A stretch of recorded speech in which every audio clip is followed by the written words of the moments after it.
नमस्कार दोस्तों, मेरा नाम है शशांक और आप देख रहे हैं HW न्यूज नेटवर्क। आज के इस वीडियो में बात करेंगे नेता प्रतिपक्ष राहुल गांधी के बजट पर किए भाषण पर। महाभारत का उदाहरण देकर नेता प्रतिपक्ष राहुल गांधी ने एक बहुत ही गंभीर बात की है। पहले सुनिए क्या कुछ कहा है राहुल गांधी ने इस पर और उसके बाद उस पर बात करेंगे। Speaker sir, the Chakravyuh that has captured India has three forces behind it. First is the idea of monopoly capital, that two people should be allowed to own the entire Indian wealth.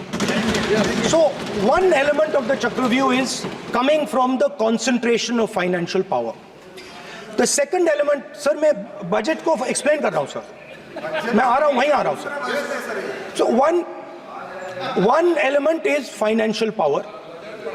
The second element is the institutions, the agencies, CBI, ED, Income Tax Department of this nation, and the third is the political executive.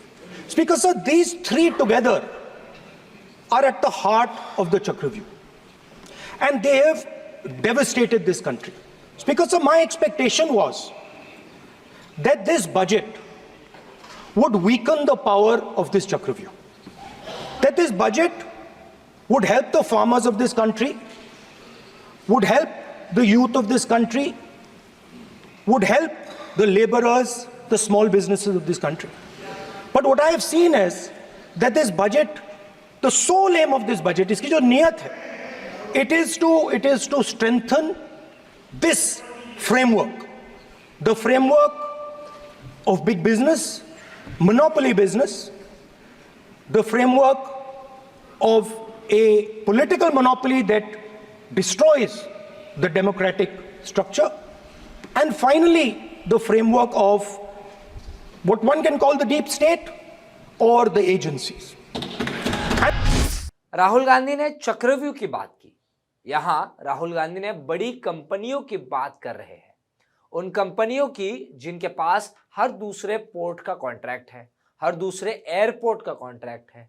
इससे होता क्या है कि कुछ चंद लोग पूरे देश की अर्थव्यवस्था को चला रहे हैं, जिसका मतलब है देश का आर्थिक नियंत्रण बस कुछ चंद लोगों के हाथ में आ गया है। चक्रव्यूह का दूसरा हिस्सा केंद्रीय जांच एजेंसीज। आज केंद्रीय जांच एजेंसीज का काम सिर्फ व्यापारियों को डराना हो गया है। जीएसटी की मार की वजह से छोटे और मध्यम वर्गीय व्यापारियों की कमर तोड़ने का काम हो रहा है। आज ईडी और आईटी का काम व्यापारियों की मदद करना नहीं बल्कि डराना रह गया है। छोटे और मध्यम वर्गीय व्यापारी तो जीएसटी के अनुपालन को कई बार ना समझने की वजह से दंडित हो जाते हैं।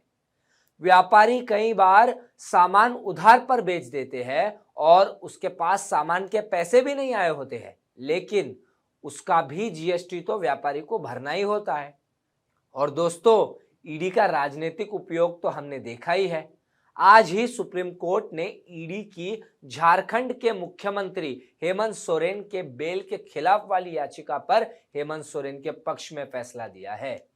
कुछ बड़ी कंपनियों का अधिग्रहण ईडी आईटी के चक्रव्यूह में फंसने के बाद देखने को मिला है, और वो कंपनियों के मालिक अब कौन है? वहीं एक दो बड़े उद्योग गृह जिनकी बात राहुल गांधी कर रहे हैं।